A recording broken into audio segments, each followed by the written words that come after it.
மாணவர்கள் அனைவருக்கும் அன்பு வணக்கங்கள். நல்லது மாணவர்களே, இலங்கை கல்வி அமைச்சினாலும் தேசிய கல்வி நிர்வாகத்தால் வழங்கப்படுகின்ற தொலைக்காட்சி வாயிலான கல்வி ஒளிபரப்பினூடாக உங்களை சந்திப்பதில் மகிழ்ச்சி அடைகின்றேன். நல்லது மாணவர்களே, இன்று ரசாயனவியல் பாடப்பரப்பில் சேதன ரசாயனத்தில் காணப்படுகின்ற சில அடிப்படை விடயங்களை இப்போது உங்களுடன் கலந்துரையாட வந்துள்ளேன். மிக முக்கியமான சில விடயங்கள், சில மீட்டல்கள், சில உத்திகள், குறிப்பாக பரீட்சைகளில் நீங்கள் கூடிய புள்ளிகளை எடுப்பதற்கு செய்ய வேண்டிய மேற்கொள்ள வேண்டிய உத்திகள். அது மட்டுமல்லாது கடந்த கால வினாக்களில் கடந்த காலங்களில் எமது மாணவர்கள் விட்ட தவறுகளும் சொற்பளவில் தொட்டு செல்லப்பட இருக்கின்றது. நல்லது மாணவர்களே, சேதன ரசாயன பாடப்பரப்பினுள் தற்போது உங்களை அழைத்து செல்லுகின்றேன். சேதன ரசாயனம் மிக இலகுவானது, மிகவும் அதிகளவு புள்ளிகளை ஈட்டுவதற்கு பொருத்தமானது. சேதன ரசாயனம் என்ற பாடப்பரப்பை யாரும் இலகுவாக கற்றுக்கொள்ளவும் முடியும், அதிகளவான புள்ளிகளை பெற்றுக்கொள்ளவும் முடியும். காரணம், உங்களுடைய பாடத்திட்டத்தில் இருக்கின்ற விடயங்களை மாத்திரம் கேட்பதில் சேதன ரசாயனவியல் மிகவும் உன்னிக்கின்றது. குறிப்பாக வளநூலில் உள்ள விடயங்கள் மிக உன்னிப்பாக கேட்கப்பட இருக்கின்றது, கேட்கப்படும். ஆகவே அவற்றை நீங்கள் கற்றுக்கொள்ளுங்கள். குறிப்பாக சொல்வதாக இருந்தால் அதிலுள்ள முக்கிய விடயங்களை மாத்திரம் நீங்கள் கவனத்தில் எடுத்தால் போதுமானது மாணவர்களே. நல்லது மாணவர்களே, முதலாவது வினா உங்களுக்கு கேட்கப்பட்டிருக்கின்றது. வளமை போன்று பெயரிட வேண்டிய சேர்வைகள் 3. A என்னும் சேர்வை, B என்னும் சேர்வை, C என்னும் சேர்வை. நீங்கள் இப்போது உங்களுடைய குறிப்பு புத்தகத்தில் இந்த சேர்வைகளை பிரதி செய்திருப்பீர்கள். அவற்றிற்கான பெயர்களை வழங்குவதற்கு தயவு செய்து முயற்சி செய்யுங்கள். சிறிது நேரம் உங்களுக்காக தரப்படும்.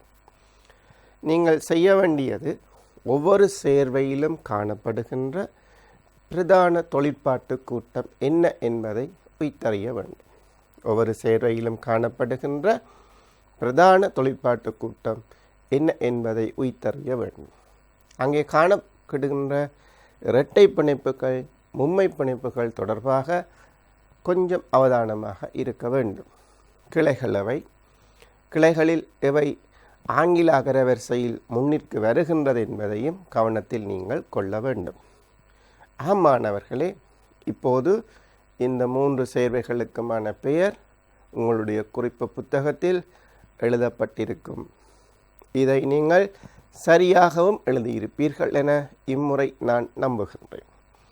முதலாவது சேர்வையை பார்ப்போம் மாணவர்களே. அவதானமாக பாருங்கள். இது ஒரு ஆல்கஹால். இங்கே பிரதான தொழிற்பாட்டு கூட்டம் ஆல்கஹால். ஆகவே அந்த OH இணைந்திருக்கிற கார்பனிற்கு சிறிய இலக்கம் வரக்கூடிய போன்று பிரதான சங்கிலி நாங்கள் தெரிவு செய்து இலக்கமிட வேண்டிய தேவை உள்ளது. ஆகவே இது 1, இது 2, 3, 4 இந்த வரிசையில் போகும். பலம் இருந்து இடம் நோக்கி செல்லும். இவ்வாறு செல்லுகின்ற பொழுதில் முதலாவது இடத்தில் இரட்டை பிணைப்பு காணப்படுகின்றது. 3வது இடத்தில் புரோமின் காணப்படுகின்றது. ஆகவே இப்போது பேர் உங்களுக்கு சுகமாக வந்திருக்கும். 3 புரோமோ பியூட் 1 ஈன் 1 ஓல். மாணவர்களே, ஈன் என்று சொல்லுவது ENE. ஆனால் அதன் பின்னால் ஏதேனும் தொடர்கின்ற பொழுது அந்த E வெட்டுப்பட வேண்டும். அதை மறந்துட வேண்டாம்.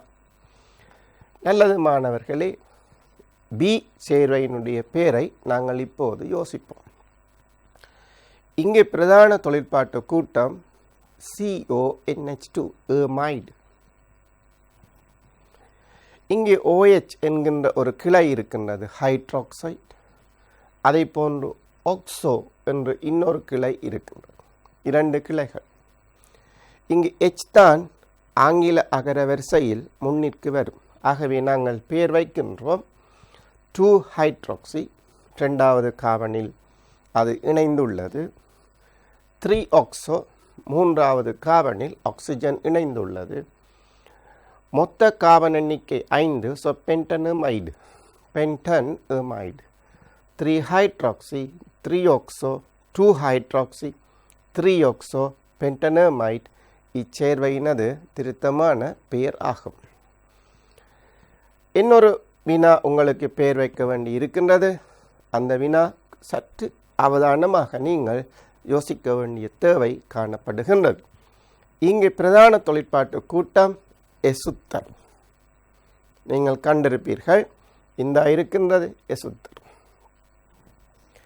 அந்த எசுத்தரில் இருக்கின்ற அல்கைல் குரூப் இது, அதுதான் ஈத்தாயில். ஸோ எசுத்தரில் காணப்படும் அல்கைல் குரூப் எத்தாயில். ஆமாணவர்களே, அங்கே பாருங்கள், இங்கு CHO. இங்கே இந்த பிரதான சங்கிலியில் இருக்கும் கார்பன்களின் எண்ணிக்கை 1, 2, 3, 4. அதாவது CHOவுக்குரிய கார்பன் பிரதான சங்கிலியில் சேர்க்கப்படுகின்றது. ஆகவே ஆக்சிஜன் மான் கிளை. நன்கு அவதானித்துக் கொள்ளுங்கள், அங்கே காணப்படுகின்ற CHOவில் கார்பன் பிரதான சங்கிலியினுள் சேர்க்கப்பட்டு விட்டதால் ஆக்சிஜன் மட்டும்தான் கிளையாக காணப்படும். ஆகவே அந்த வகையில் இச்சேர்வையின் பெயர் எதையில். நீங்கள் முதலில் கூறுவீர்கள், கிளை ஒன்று காணப்படுகின்றது ஆக்சோ, அது 4வது கார்பனில் 4 ஆக்சோ. 4 பிரதான சங்கிலியில் 4 கார்பன்கள் இருக்கிறது பியூட். 2வது கார்பனில் ஈன் இருக்கின்றது 2 ஈன், O8 என முடியும். எஸ்தரின் பெயர் O8 என முடியும். நல்லது மாணவர்களே, இன்று ஒரு ஆல்கஹால், ஒரு ஏமைடு, ஒரு எசித்தரின் பெயர் உங்களுக்காக ஞாபகப்படுத்தப்பட்டிருக்கின்றது. உங்களுடைய செயற்பாடு ஏனைய சேர்வைகளுக்கும் செயல்பட வேண்டும், பெயரிட வேண்டும். ஒரு நாளைக்கு ஒரு சேர்வைக்கு பெயரிடல் போதுமானது. ஆகவே அதை நீங்கள் ஞாபகப்படுத்திக் கொள்வது மிக அவசியம் என்பதற்காக இதை நான் இங்கே சேர்த்திருக்கின்றேன். நல்லது மாணவர்களே, வினா 2. இது ஒரு சிறிய வினா, ஆனால் சிந்திக்க வேண்டிய விடயங்கள் அதிகளவில் காணப்படுகின்றது. பரீட்சை வினாக்களில் இவ்வாறான கடினமான வினாக்கள் கேட்கப்படுவது அரிது. ஏனெனில் மாணவர்கள் உய்தறிவது அதிக நேரம் தேவைப்படுமாக இருந்தால் அந்த வினாக்களை அவர்கள் கேட்பதை தவிர்த்து கொள்வார்கள். ஏனெனில் ஒரு சில வினாக்களில் மாத்திரம் எங்களுடைய வினாப்பத்திரங்களை முடிக்க முடியாது. வினாப்பத்திரத்தில் சில வினாக்கள், ஒரு தொகை வினாக்கள் இருத்தல் வேண்டும். ஆகவே ஒரு சில வினாவை தந்து அதுக்கு அதிகளவு நேரத்தை செலவிட்டால் மற்ற வினாக்கள் கேட்க முடியாத நிலை ஏற்படும். அதனால் தான் மாணவர்களே இவ்வாறான வினாக்கள் உங்களிடம் அதிகளவில் வருவதில்லை. அந்த அளவிற்கு இது ஒரு பெரிய வினா அல்ல. இந்த வினாவின் மூலம் உங்களுடைய சேதன ரசாயனம் மீட்கப்படுகின்றது என்பதுதான் உண்மை. ஆகவே மாணவர்களே, மிக சுருக்கமாக இந்த வினாக்களை நீங்கள் விடையளிக்க முயற்சி செய்யலாம். வினாவை பாருங்கள். சேர்வை A. கார்பன், ஐதரசன், நைதரசனை கொண்ட ஒரு சேர்வு. ஆகவே இது நிச்சயமாக ஒரு அமைனாக அல்லது நைட்ரில் கம்பவுண்டாக இருக்க வேண்டும். நைட்ரில் கம்பவுண்ட் என்பது சயனோ கம்பவுண்ட். ஏமைட் வரையில் அது இங்கு. ஆகவே கார்பன், ஐதரசன், நைதரசன் மாத்திரம் காணப்படுகின்றது. கார்பன் 5, ஐதரசன் 13, நைதரசன் ஒரு அணு. மூலக்கூற்று சூத்திரம் தரப்பட்டிருக்கின்றது. அது ஒரு முதல் அமைன். மாணவர்களே, முதல் அமைன் பிரைமரி அமைன் அப்படி என்றால் என்ன என்பது உங்களுக்கு தெளிவாக தெரிந்திருக்கும். ஞாபகப்படுத்தி பாருங்கள். முதல் அமைன் என்றால் என்ன?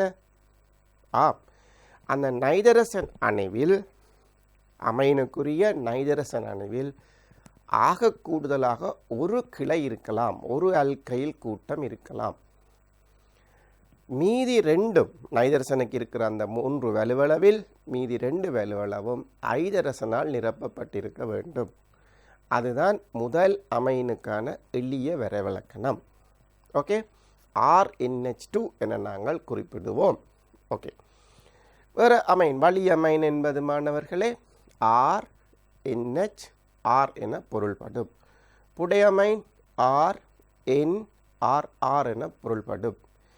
இந்த முதல் வழி புடை அமைன்களுக்கும் முதல் வழி புடை ஆல்கஹால்களுக்கும் இடையில் வேறுபாடு காணப்படுகின்றது. மாணவர்களே அவதானமாக யோசித்து வைத்துக் கொள்ளுங்கள். இந்த முதல் அமைன் என்பது நீங்கள் நைதரசன் அணுவில் இருக்கின்ற கிளைகளை வைத்து கூற வேண்டும்.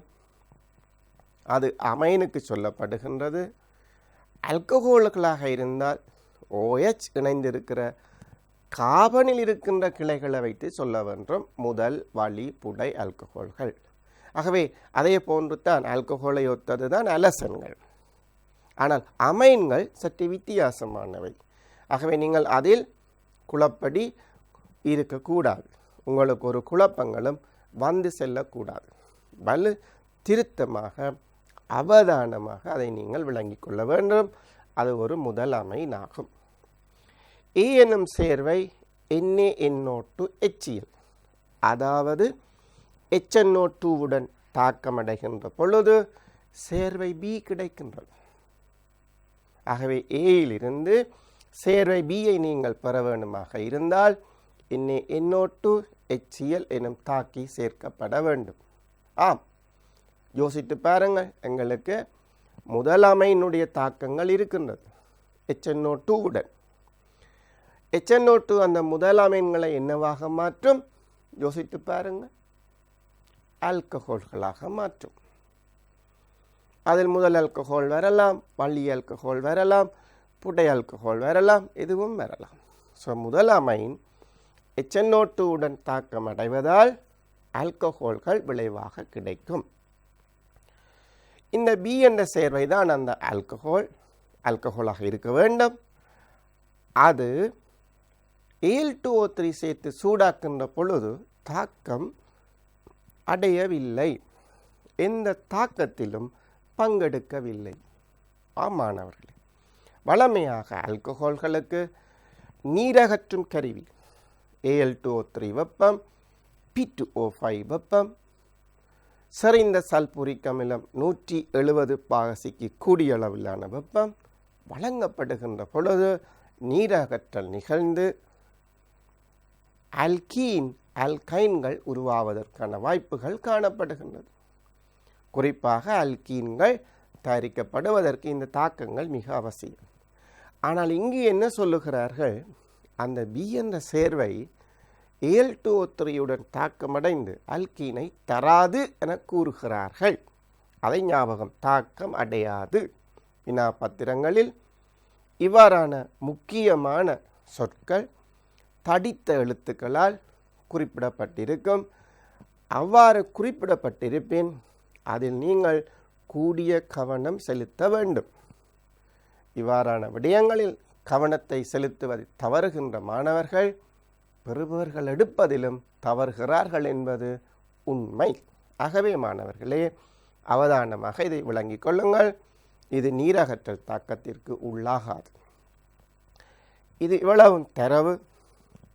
இப்போது நான் உரையாடுகின்ற பொழுது மாணவ செல்வங்களே நீங்கள் விடையெடுத்திருப்பீர்கள். இந்த A என்ற சேர்வை எதுவாக இருக்கலாம்? 1 அல்லது 2 அல்லது 3 4 கட்டமைப்புகள் பொருந்தலாம். அதை பற்றி பிரச்சனை இல்லை.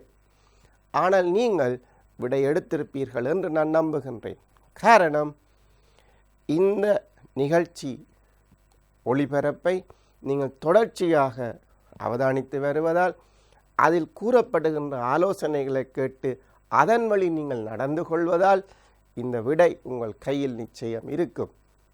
ஆணித்தரமாக நான் கூறிக்கொள்ளுகின்றேன்.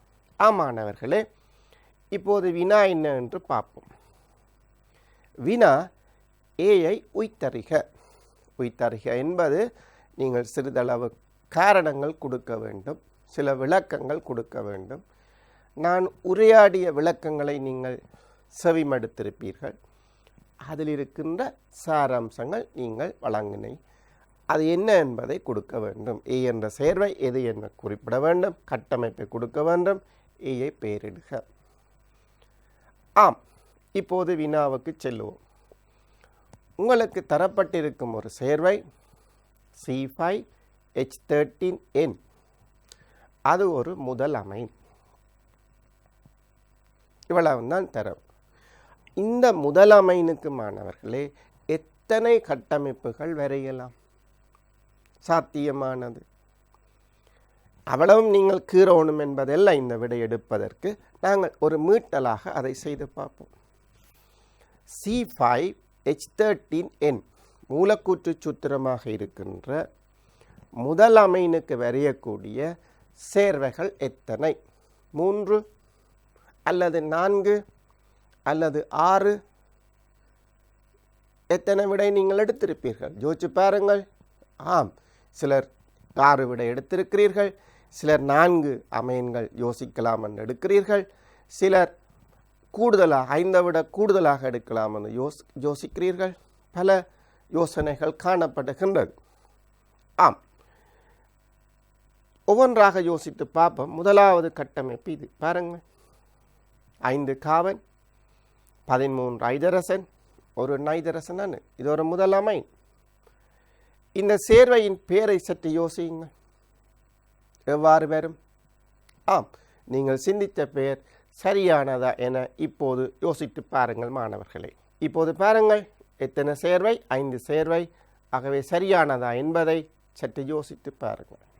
இவருடைய பெயர் பென்டன் 1 அமைன். இவருடைய பெயர் பென்டன் 1 அமைன். இரண்டாவது கட்டமைப்பு எதுவாக இருக்கலாம்? இதுதான் இரண்டாவது கட்டம். ஆம், இந்த CHல் ஒரு NH2 கிளையாக வருகின்றது. இங்கும் 5 கார்பன்கள் இருக்கின்றதா? 13 ஹைட்ரஜன் இருக்கின்றதா? ஒரு நைட்ரஜன் இருக்கின்றதா என்பதை நீங்கள் செவை பார்த்து கொள்ள வேண்டும். மாணவர்களே அவதானம், இந்த அடைப்பினுள் போடப்பட்டதன் கருத்து இது நேரிய சங்கிலியில் இல்லை, இந்த NH2 கிளையாக வரும் என்பதை நீங்கள் கருத்தில் எடுக்க வேண்டும். இனி உங்களோட கடமை என்ன? இந்த சேர்வைக்கு பெயர் வைத்தல். வைத்து விட்டீர்கள் தானே? உங்கள் பெயரை தயவு செய்து செவை பார்த்து கொள்ளுங்கள். Ben 10 2 amine. இதனுடைய பெயர் பென்டன் 2 அமைன். ரைட். அடுத்த கட்டமைப்பு, மூன்றாவது கட்டமைப்பு. இதை நாங்கள் தட்டி கொண்டு செல்லுகின்ற பொழுது எத்தனை கட்டமைப்பு இருக்கு என்பதை பார்ப்போம். அது 4ஆக இருக்கலாம், 5ஆக இருக்கலாம். இவை என்பதை நீங்கள் பார்த்து கொள்ளுங்கள். இந்த NH2 அங்காலே தள்ளி வந்திருக்கின்றது, சற்று இடம்பெயர்ந்திருக்கின்றது.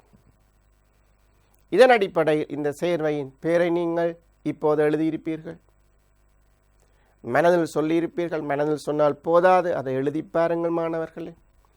எழுதுகின்ற பொழுதுதான் டேஸ், அந்த கமா என்பனவை உங்களோட மனதில் ஆழமாக பதியும். இப்போது பார்ப்போம். இந்த சேர்வையின் பெயர் பென்டன் 3 அமைன். மூன்றாவது கார்பனில் NH2 இணைந்திருப்பதால் பென்டன் 3 அமைன். இந்த NH2வை நாங்கள் அங்கால் அடுத்த கார்பனுக்கு நகர்த்துவதால் பலன் இல்லை. ஏனெனில் அது ஏற்கனவே நாங்கள் வரைந்திருக்கின்ற பென்டன் 2 அமைனை ஒத்தது. ஆகவே NH2 நகர்த்தல் இத்துடன் நிறுத்தி கொண்டு வேறு ஏதும் கட்டமைப்பு இருக்கலுமா என்பதை யோசித்து பார்ப்போம். ஆம், 4வது கட்டமைப்பு ஒன்று இங்கே காட்டப்படுகின்றது. இங்கே பிரதான சங்கிலியில் 4 கார்பன்கள் இருக்கின்றது. 2வது கார்பனில் ஒரு மெதைல் கிளை காணப்படுகின்றது. பிரதான சங்கிலியில் 4 கார்பன்கள், 2வது சங்கிலியில் ஒரு கிளை காணப்படுகின்றது. ஆகவே மாணவர்களே, இந்த சேர்வையின் பெயர் இப்போது உங்களுடைய குறிப்பு புத்தகத்தில் நீங்கள் எழுதியிருப்பீர்கள். அந்த வகையில் இந்த சேர்வையின் பெயர் இதுவாகத்தான் இருக்கும். Two methyl butan 1 amine. Two methyl butan 1 amine. இவைதான் இதனுடைய பெயர். வேறு கட்டமைப்புகள் வருவதற்கு வாய்ப்புள்ளதா? செவை பார்ப்போமானவர்களே. ஆம், 5வது கட்டமைப்பு போடப்பட்டிருக்கின்றது. CH3 CH2 CH2 அதே கிளை இப்போது NH2 நகர்த்தப்பட்டிருக்கின்றது. ஆம், கட்டமைப்பை பார்த்திருப்பீர்கள். நீங்களும் இந்த கட்டமைப்பை கீறியிருப்பீர்கள். இதன் பெயர் இப்போது வைத்திருப்பீர்கள். இங்கே பாருங்கள் மாணவர்களே, இதுதான் இதனுடைய பெயர். 2-மெத்தைல் பியூட்டன் 2-அமைன் என்பது இச்சேர்வையின் பெயர். நல்லது மாணவர்களே, அடுத்த கட்டமைப்பு 6 கட்டமைப்பு வந்துவிட்டது. இதனுடைய பெயர் மீண்டும் அந்த NH2 நகர்த்தப்பட்டிருக்கின்றது. இதனுடைய பெயர் நீங்கள் இப்போது எழுதியிருப்பீர்கள். 3-மெதைல் பியூட்டன் 2-அமைன் என்பது இதன் பெயர்.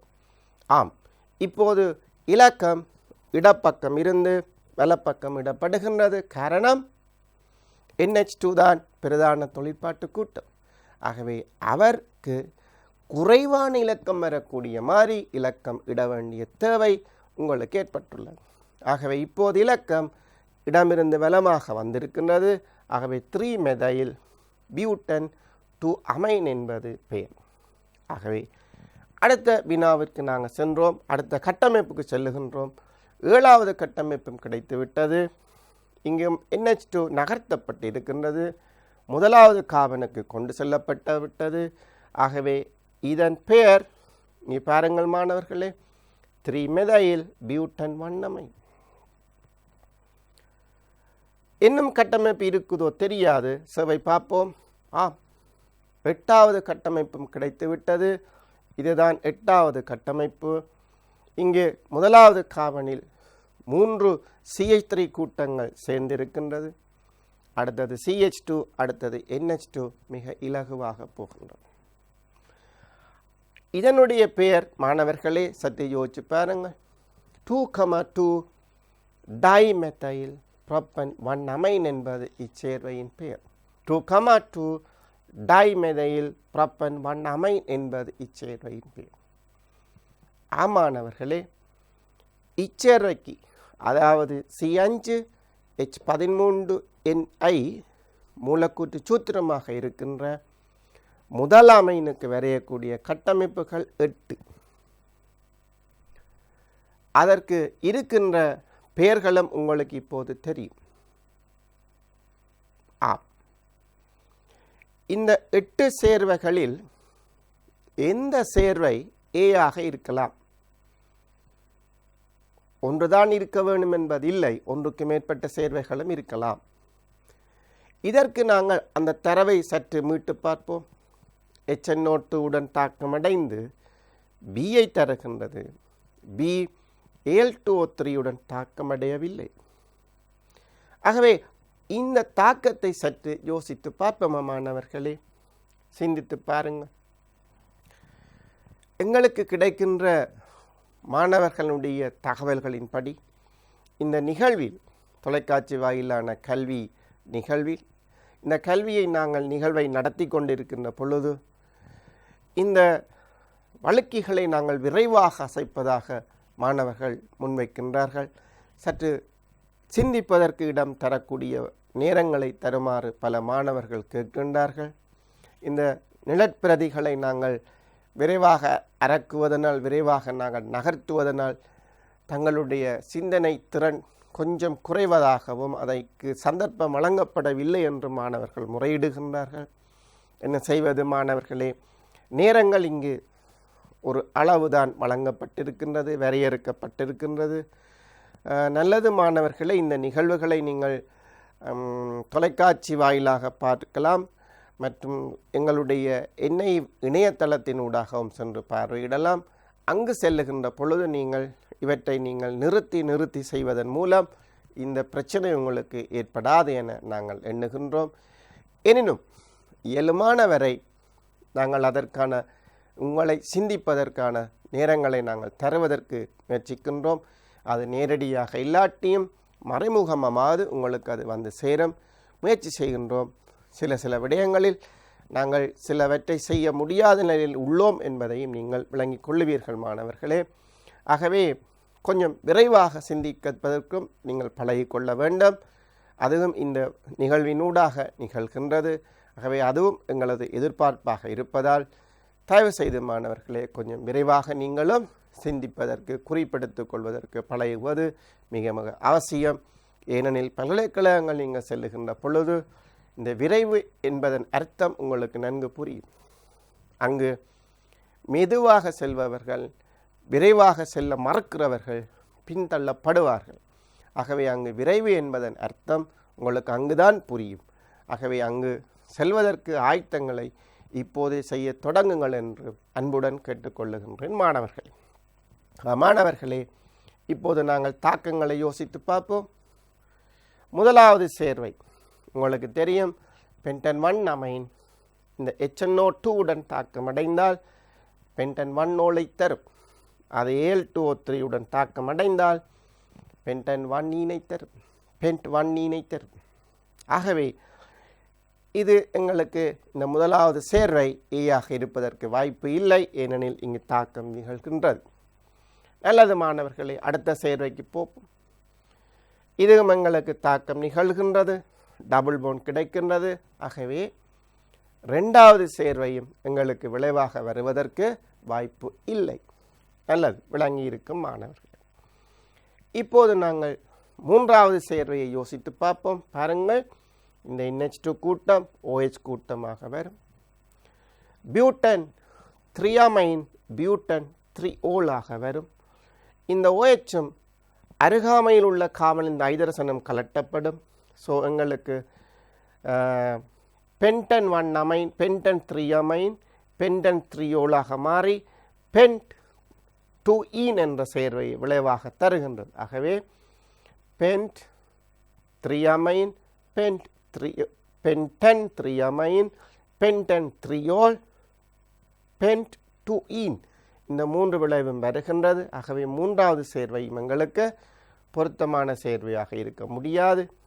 நான்காவது சேர்வைக்கு போகின்ற மாணவர்களே, ஆம், இங்கே பாருங்கள், இந்த NH2 OH ஆக மாற்றமடைகின்றது.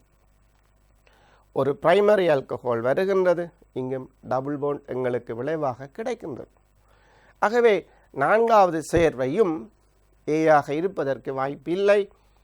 ஐந்தாவது சேர்வை அவையும் இந்த தாக்கங்களுக்கு உள்ளாகுது. பாருங்கள், இந்த NH2 OH ஆக மாறுகின்றது. இந்த OH ரெண்டு பக்கத்திலும் ஐதரசன் இருக்கின்ற கார்பனை கொண்டிருப்பதால் டபுள் பாண்ட் வரும்.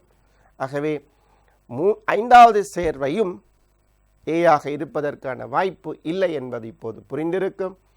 ஆறாவது சேர்வையும் ஏயாக இருப்பதற்கு வாய்ப்பில்லை. ஆறாவதில் நிகழ்கின்ற விளைவை பாருங்கள், அங்கே டபுள் பாண்ட் கிடைக்கின்றது. அந்த OH இருக்கிற கார்பனுக்கு இரண்டு பக்கங்களும் ஐதரசன் இருக்கின்றது. ஆகவே நீரகற்றல் நடப்பதற்கான வாய்ப்புகள் அதிகம். ஆகவே ஆறாவது சேர்வையும் ஏயாக இருப்பதற்கான வாய்ப்பு இல்லை. இப்போது மாணவர்களை நாங்கள் ஏழாவது சேர்வைக்கு சென்று பார்ப்போம். தாக்கம் நிகழ்கின்றது, விளைவு வருகின்றது. இங்கும் டபுள் பாண்ட் உருவாகி இருக்கின்றது. ஆகவே ஏழாவது சேர்வையும் விளைவாக இருக்க முடியாது. எங்களது ஏ என்னும் சேர்வை நாங்கள் எதிர்பார்க்கின்ற சேர்வையாக வர முடியாது. அடுத்ததாக நாங்கள் எட்டாவது சேர்வைக்கு சென்று பார்ப்போம். ஒரே ஒரு சேர்வை தான் எங்களுக்கு மீதம், அதுதான் விடையாக இருக்க வேண்டும். என்னும் தாக்கத்தை எடுத்து பார்ப்போம்.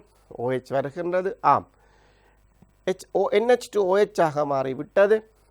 அந்த OH நீரகற்றல் செய்வதாக இருந்தால் அருகில் உள்ள கார்பனில் ஐதரசன் இருக்க வேண்டும்.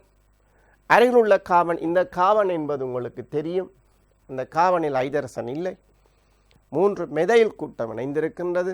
ஆகவே நீரகற்ற நிகழ முடியாது. No reaction. இப்போது மாணவர்களே, சேர்வை ஏ என்பது எதுவென உங்களுக்கு தெரிந்திருக்கும்.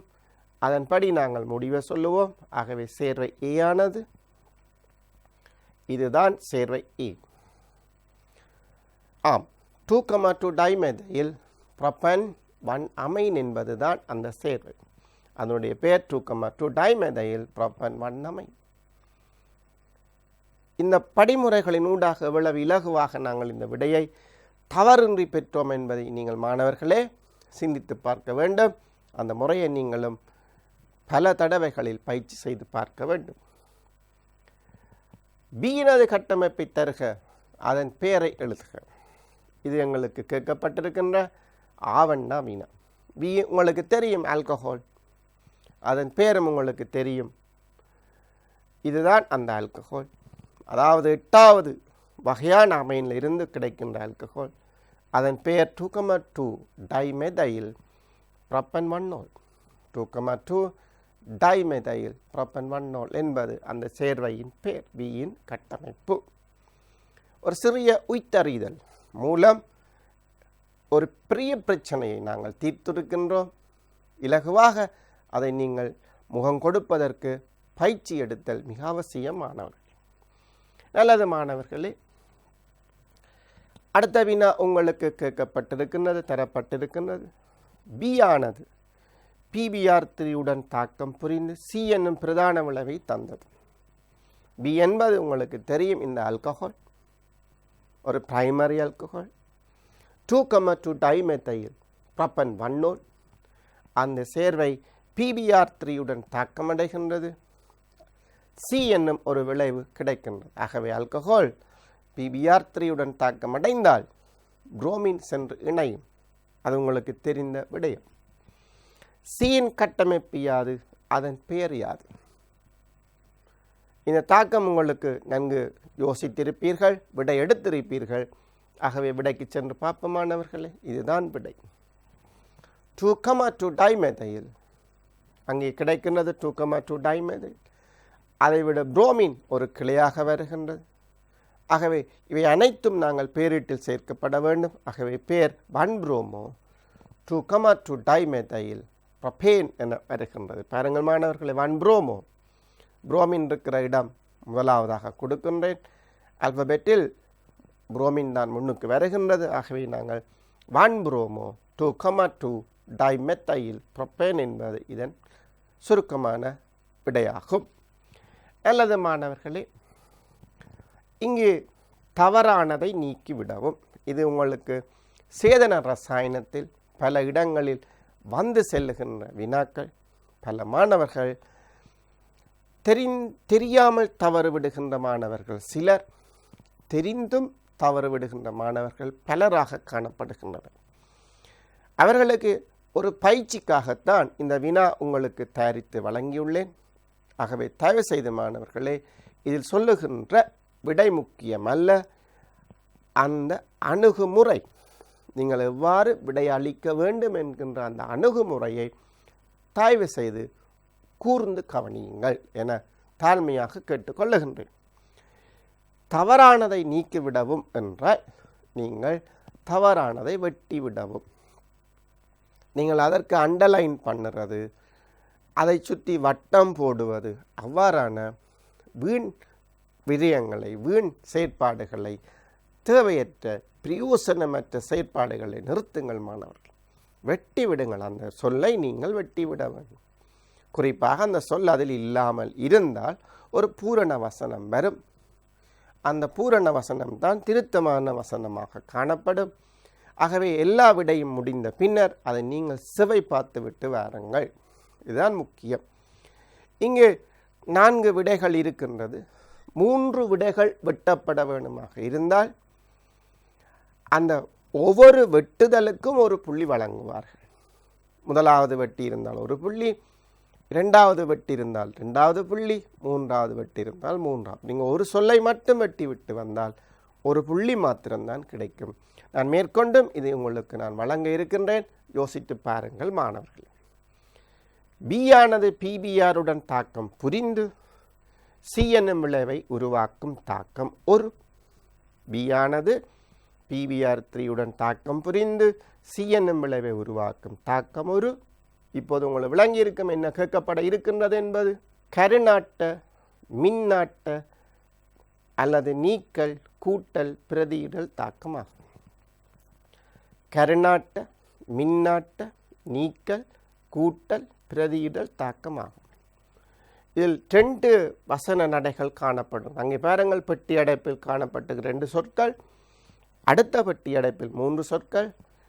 அதில் சிலதை வெட்ட வேண்டும், இதில் சிலதை வெட்ட வேண்டும். இப்போது நீங்கள் வெட்டி இருப்பீர்கள். விடை இப்போது உங்கள் கையில் இருக்கும் என்ற நம்பிக்கையில் நான் விடைக்கு செல்லுகின்றேன் மாணவர்களே. முதலாவது வசனத்தில் மின்னாட்டம் வெட்டப்பட்டு விட்டது, சரிதானே? மாணவர்களே, அந்த தாக்கம் ஒரு கருநாட்ட பிரதியிடல் தாக்கம் உங்களுக்கு தெரியும். ஆகவே மின்னாட்டத்தை வெட்டி விடுங்கள், அவ்வளவுதான். இனி இதில் நாங்கள் எதை வெட்ட வேண்டும்? பிரதியிடல் தாக்கம் என்பதால் அதன் கீழ் கோடிடக்கூடாது. வெட்ட சொல்ல வேண்டியதை நாங்கள் வெட்ட வேண்டும், அதுக்குத்தான் மார்க்ஸ். இப்போ இதனுள் கோடு போட்டு விட்டு வந்தால் புள்ளி இல்லை. ஆகவே அவதானமாக யோசித்து பாருங்கள் மாணவர்களே. இங்கு நீக்கல் வெட்டப்படுகின்றது, கூட்டல் வெட்டப்படுகின்றது. ஆகவே கருநாட்ட பிரதியிடல் தாக்கமாக வசனம் முடிகின்றது. இவற்றுக்கு நீங்கள் மொத்தமாக 5 ஒரு வெட்டுக்கு 5 புள்ளியாக இருந்தால் 15 புள்ளிகள் உங்களுக்கு வந்து சேரும். நீங்கள் இதில் அண்டர்லைன் பண்ணிவிட்டால் 0 மார்க்ஸ்.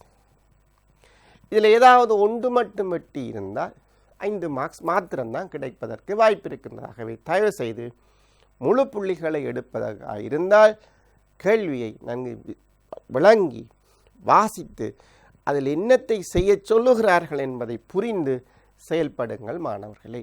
இது மிக அவசியமான விடயம். இத்தாக்கத்தில் அந்த வினா தொடர்ச்சியாக போகின்றது. கருநாடியாக அல்லது மின்னாடியாக பி என்னும் அந்த சேர்வை அல்லது H+ அல்லது Br செயற்படும். இதில் ஒரு பொறி இருக்கின்றது. மாணவர்களுக்கு அது விளங்கி இருக்கும் என்று நான் நினைக்கின்றேன். நன்கு யோசித்து பாருங்கள். விடை எடுத்திருப்பீர்கள். தேவையற்ற விடயங்கள், பொருத்தமற்ற விடயங்களை வெட்டியிருப்பீர்கள். இந்த வகையில் இதனுடைய விடையை நாங்கள் யோசித்து பார்த்தால் இத்தாக்கத்தில் கருநாடியாக Br- ஏற்பட்டும். ஆகவே நாங்கள் மின்னாடி வெட்டி இருக்கின்றோம் முதலாவது தொகையில். இரண்டாவதாக பி சேர்வையும் H+ வெட்டி இருக்கின்றோம். உங்களுக்கு முழு புள்ளிகளும் இப்போது கிடைத்திருக்கும். ஆகவே வசனம் இத்தாக்கத்தில் கருநாடியாக Br- ஏற்படும். இது இன்னொரு பக்கத்தாலும் வரலாம். நீங்கள் கருநாடிக்கு பதிலாக மின்னாடியாகவும் எடுத்து செயற்படலாம். இங்கு கருநாடியாக Br- ஏற்படுதென்றால் மின்னாடியாக சேர்வை B செயற்படுகின்றது என பொருள்படும். ஆகவே இதுக்கு இன்னொரு விடை காணப்படுகின்றது. இத்தாக்கத்தில் மின்னாடியாக B சேர்வை செயற்படும் என்பதும் ஒரு பொருள். இதுவும் சரியானது. இத்தாக்கத்தில் மின்னாடியாக B சேர்வை செயற்படும். ஆகவே நீங்கள் இதில் எதை தெரிவு செய்கிறீர்கள் என்பதை பொறுத்து, முதலாவது சொற்தொகுதியில் நீங்கள் எதை தெரிவு செய்வீர்கள் என்பதை பொறுத்து இரண்டாவது தொகுதிக்கு விடை மாறும். இவ்வாறான வினாக்களுக்கும் எங்களுடைய பரீட்சை தயாரிப்பாளர்கள் நன்கு அவதானித்து புள்ளிகளை வழங்குகிறார்கள். ஆகவே நீங்கள் இவற்றை பற்றி அச்சப்பட வேண்டியதில்லை. சரியான ரசாயனம் இருந்தால் சரியான புள்ளி உங்களுக்கு வந்தே தீரும். இதில் எந்த பிரச்சனையும் நீங்கள் அடைய வேண்டிய அவசியம், கவலை கொள்ள வேண்டிய அவசியம் கிடையாது மாணவர்களே. ஆகவே 2 பக்கத்தாலும் விடை சரி. நல்லது. இப்போது அந்த வினாக்கள் உங்களுக்கு புரிந்திருக்கும். இப்போது இரண்டாவது வினாவினுள் செல்ல இருக்கின்றோம். இரண்டாவது வினா 2 சேர்வைகள் தரப்பட்டிருக்கின்றது. X என்ற சேர்வை, Y என்ற சேர்வை. 2 சேர்வைகள் உங்களுக்கு தந்திருக்கிறார்கள். X என்ற சேர்வை பியூட்டனோயிக் ஆசிட். அவதானமாக பாருங்கள். X என்பது பியூட்டனோயிக் ஆசிட், Y என்பது பியூட்டேன் 2,3 டைஅமைன். இங்கே பாருங்கள் மாணவர்களே, ஈ வருகின்றது. ஏனெனில் ட்ரை அமைன் வருமாக இருந்தால் பெயரிட்டில் ஈ சேர்த்து கொள்ள வேண்டும். அவதானமாக பாருங்கள். ஆகவே பியூட்டேன் 2,3 டைஅமைன். X என்பது பியூட்டனோயிக் ஆசிட், Y என்பது பியூட்டேன் 2,3 டைஅமைன். இது ரெண்டினதும் கட்டமைப்பு இப்போது உங்களுடைய குறிப்பு புத்தகத்தில் காணப்படும். அந்த நம்பிக்கையில் நான் அதற்கு செல்லுகின்றேன். பாருங்கள், எக்ஸில் ஆரம்பித்து வையை எவ்வாறு பெற்றுக்கொள்வீர்கள்? ஒரு மாற்றீடு. ஸோ எக்ஸில் தொடங்க வேணும், வையில் நீங்கள் முடிக்கும். இந்த மாற்றீட்டை எவ்வாறு செய்து முடிப்பீர்கள் என கேட்கப்படுகின்றது. நல்லது, நாங்கள் இந்த செயல்முறைக்கு போவோம். எக்ஸின் கட்டமைப்பு சரியா என்பதை செவை பார்த்து கொள்ளுங்கள் மாணவர்களே. Butanoic acid. ஓகே, வையின் கட்டமைப்பு சரியான செவை பார்த்து கொள்ளுங்கள் மாணவர்களே. ஆம், ஓகே, ரைட். இப்போது எக்ஸில் இருந்து வை உங்களுக்கு துவக்கப்பட வேண்டிய தேவை காணப்படுகின்றது. எக்ஸில் இருந்து வையை நீங்கள் பெற வேண்டிய தேவை காணப்படுகின்றது. எவ்வாறு பெறலாம்? யோசித்து பாருங்கள். ஒரு திட்டம் ஒன்றை போடுங்கள். அதுவரை நான் விடைக்கு செல்ல மாட்டேன். கொஞ்சம் யோசித்து பாருங்கள். ஒரு ஆல்கஹால் கார்பன் எண்ணிக்கைகள் மாறவில்லை. இங்கும் 4 கார்பன், இங்கும் 4 கார்பன். அவ கார்பன் எண்ணிக்கைகள் எங்களுக்கு மாற்றம் அடையவில்லை. இங்கு கூச்சு இருக்கின்றது, இங்கு 2 அமைன் வருகின்றது. ஆனால் அமைன் நடுவில் இருக்கின்ற 2 கார்பனில் வந்து சேர்ந்திருக்கின்றது. ஆகவே எவ்வாறான மாற்றங்களை கொண்டு வரலாம்? கார்பன் எண்ணிக்கை கூட்ட வேண்டிய தேவை எங்களுக்கு கிடையாது. ஆகவே எவ்வாறான மாற்றங்கள், குறிப்பாக இங்கு தொழிற்பாட்டு கூட்டங்கள் இடம்பெயர்க்கப்படுகின்றது, தொழிற்பாட்டு கூட்டங்கள் மாற்றப்படுகின்றது. ஆகவே அவற்றை நீங்கள் எவ்வாறு மேற்கொள்வது என்பதை நீங்கள் இப்போது செய்திருப்பீர்கள், செய்து முடித்திருப்பீர்கள். ஆம், அந்த நம்பிக்கையில் நாங்கள் விடைக்கு செல்வோம். எங்களுடைய பியூட்டனோயிக் ஆசிட், அவருக்கு நாங்கள் லித்தியம் அலுமினியம் ஐதரைட்டு மிகையாக சேர்க்கின்றோம்.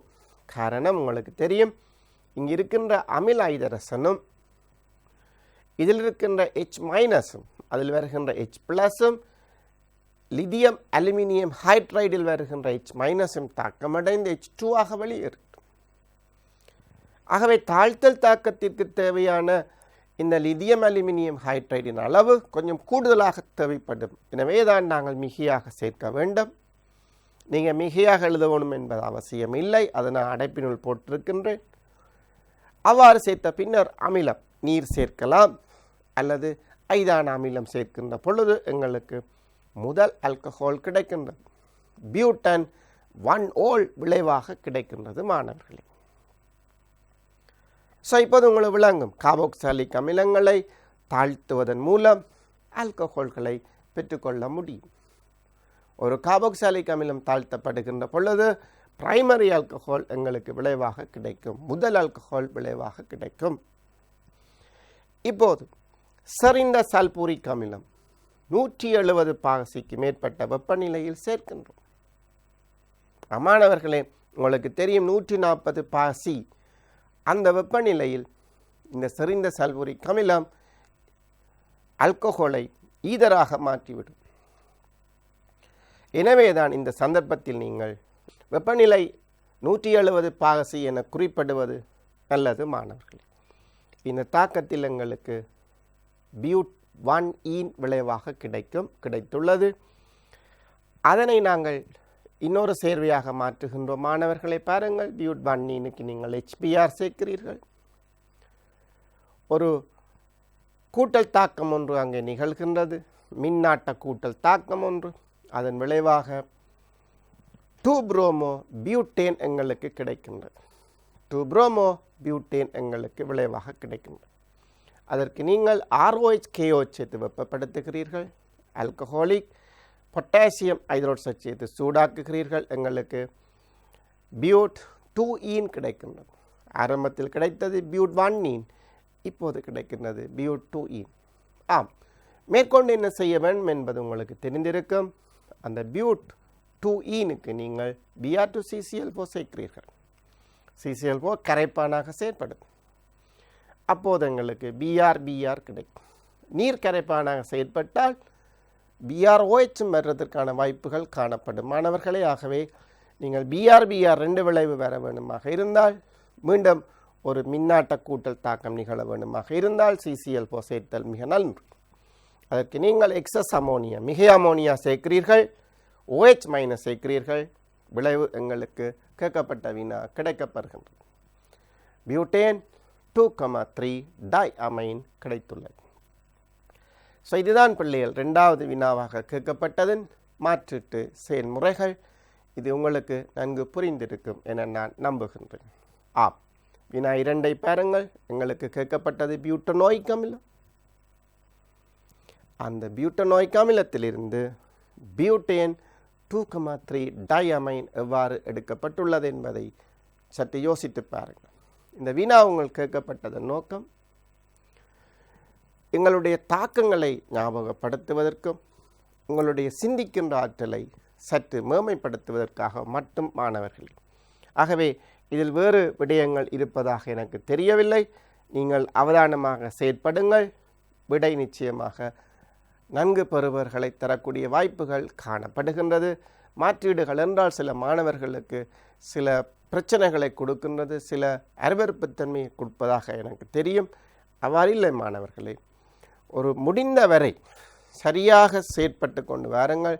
தாக்கங்களை சரியாக சேருங்கள். அதிகமான மாணவர்களுக்கு தாக்கங்கள் எல்லாம் தெரியும். ஆனால் தாழ்த்தல் தாக்கத்துக்கு பதிலாக நீரகற்றும் கருவியை சேர்ப்பார்கள். நீரகற்றல் தாக்கத்துக்கு பதிலாக தாழ்த்தும் கருவியை சேர்ப்பார்கள். விளைவுகளை மாற்றி இடுவார்கள். OH கூட்டத்தை கொண்டு போய் 3வது காமனில் இட வேண்டுமாக இருந்தால் 2வது இடுவார்கள். இவ்வாறு தவறுதலாக சிந்தனைப்படுகின்ற பொழுது அந்த மாற்றீடு சிரமத்துக்குள்ளாகின்றது.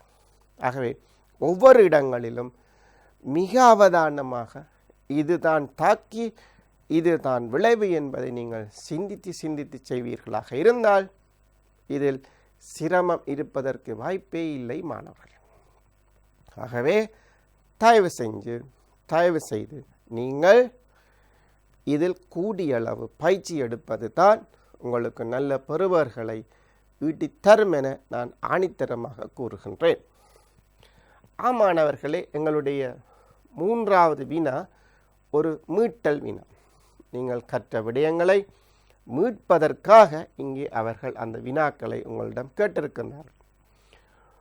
உதாரணங்கள் ஒவ்வொன்று வீதம் தருக. அங்கே 5 வினாக்கள் உங்களுக்கு தரப்படுகின்றது. 5 தாக்க பொறிமுறைகள் கூறப்படுகின்றது. அந்த 5 தாக்க பொறிமுறைகளுக்கும் நீங்கள் ஒவ்வொரு உதாரணங்கள் சேர்க்க வேண்டும். இவ்வாறான வினாக்கள் கேட்கப்படுகின்ற பட்சத்தில் மாணவர்கள் குழப்பமடைகின்றது. மாணவர்கள் தேவையற்ற பெரிய சேர்வைகளை எல்லாம் எழுதி சிரமப்படுகின்றார்கள், நேரங்களை வீணடிக்கின்றார்கள். ஆகவே மாணவர்கள், அது உங்களுக்கு தேவையற்ற விடயம். நீங்கள் செய்ய வேண்டியது இலகுவான வினா, மிக இலகுவான உதாரணங்களை நீங்கள் வழங்கினால் போதுமானது. சில வினாக்கள் சில கடினமான பொறிமுறைகள் காணப்படுகின்றது. தாக்கிகள் பெரிதாக இருக்கும். ஆகவே விளைவுகளும் பெரிதாக இருக்கும். அவற்றை நீங்கள் விடைத்தாளில் எழுதுவதற்கு அதிகளவு நேரம் செலவாகும். அத்துடன் தவறுகள் வருவதற்கும் வாய்ப்புகள் உள்ளது. ஆகவே நீங்கள் எளிய தாக்கங்களை, எளிய சேர்வைகளை உதாரணமாக கொண்டுதான் இந்த தாக்கங்களுக்கு விடையளிக்க வேண்டும் என்பது எனது அவா. மாணவர்களை பாருங்கள், முதலாவதாக கேட்கிறார்கள் மின்னாட்ட கூட்டல் தாக்கம். இந்த மின்னாட்ட கூட்டல் தாக்கத்திற்கு பதிலாக இலத்திரன் நாட்ட கூட்டல் தாக்கம் என்ற வினாவும் கேட்கப்படலாம். இரண்டும் ஒரே கருத்துத்தான் என்பதை மாணவர்கள் நீங்கள் விளங்கிக் கொள்ள வேண்டும். எலக்ட்ரோஃபீலிக் அடிசன் ரியாக்ஷன் என்பது இதனுடைய ஒரு ஆங்கில கருத்து. இதனை நீங்கள் எழுதுகின்ற பொழுது அதிகமான மாணவர்கள் AE என குறிப்பிடுவார்கள். ஆனால் பொறிமுறை எழுதுக என்று கேட்டால் நீங்கள் குறியீடுகளை வழங்குதல் கூடாது, முழுமையாக எழுத வேண்டும். மின்னாட்ட கூட்டல் தாக்கம் அவ்வாறு எழுத வேண்டும் என்பது கடந்த வருடத்தில் ஏற்பட்ட பரீட்சையிலும் இவ்வாறான தவறுகளை அதிகளவு மாணவர்கள் இட்டிருந்தார்கள். ஆகவே அவ்வாறு செய்யாதீர்கள் மாணவர்களே. பொறிமுறையை குறிப்பிடுகள் என்று கேட்டால் குறியீடு வழங்கக்கூடாது, பொறிமுறையை பூரணமாக எழுத வேண்டும். மாணவர்களே, முதலாவது கேள்வி உங்களிடம் கேட்கப்படுகின்றது மின்னாட்ட கூட்டல் தாக்கம். அதை இலத்திரநாட்ட கூட்டல் தாக்கமாக யோசிக்கலாம். 2வது மின்னாட்ட பிரதியிடல் தாக்கம். 2வது தாக்கம் உங்களிடம் கேட்கிறார்கள் சப்ஸ்டிடியூஷன், எலக்ட்ரோஃபீலிக் சப்ஸ்டிடியூஷன் ரியாக்ஷன்ஸ். அங்கும் இலகுவான தாக்கங்கள் காணப்படுகின்றது. பொறிமுறை கேட்கவில்லை மாணவர்கள், ஒவ்வொரு உதாரணங்கள் கேட்கிறார்கள். அடுத்த வினா உங்களிடம் கேட்கிறார்கள் கருநாட்ட கூட்டல் தாக்கம். கருநாட்ட கூட்டல் தாக்கம். 4வதாக கேட்கிறார்கள் கருநாட்ட பிரதியிடல் தாக்கம். 5வதாக கேட்கிறார்கள் நீக்கல் தாக்கம். இந்த 5 தாக்க பொறிமுறைகளுக்கும் ஒவ்வொரு உதாரணங்களை கேட்கிறார்கள். மாணவர்களே, இப்போது விடை உங்கள் கையில் இருக்கும். 5 பொறிமுறைகளுக்கும் உதாரணங்களை கேட்கிறார்கள். அநேகமான பரீட்சை வினாக்களில் இந்த தாக்கத்தின் விளைவை குறிப்பிடுகள், இது இன்ன வகையான தாக்கமாகும் என்கின்ற ஒரு அட்டவணை வருவது வழமை. இவ்வாறான வினாக்களும் பல தடவை வந்திருக்கின்றது. அவ்வாறான வினாக்களுக்கு மாணவர்கள் பதில் அளிக்காமல் இருக்கின்ற சந்தர்ப்பங்களும் காணப்படுகின்றது. ஆகவே தயவுசெய்து மாணவர்களே, உதாரணங்களை மிக இலகுவாக எழுதி விடையை எடுத்துக்கொள்ளுங்கள். மின்னாட்ட கூட்டல் தாக்கம், இலத்திரன் நாட்ட கூட்டல் தாக்கம். 18 Br2CCl4 கிடைக்கின்ற விடை 1,2 டைப்ரோமோ எத்தேன். இதில் பாருங்கள், சில மாணவர்கள் பியூட்டீன் எழுதுகிறார்கள், ப்ரப்பீன் எழுதுகிறார்கள். ஏன் மாணவர்களே அங்கே போகிறீர்கள்? எங்களுக்கு கேட்கப்பட்ட வினாவுக்கு 2 காவன் எழுதி பூரண புள்ளி கிடைக்கின்றது. ஆகவே நீங்கள் 4 காவன் 5 காவன்களுக்கு செல்ல வேண்டிய அவசியம் இல்லை மாணவர்கள்.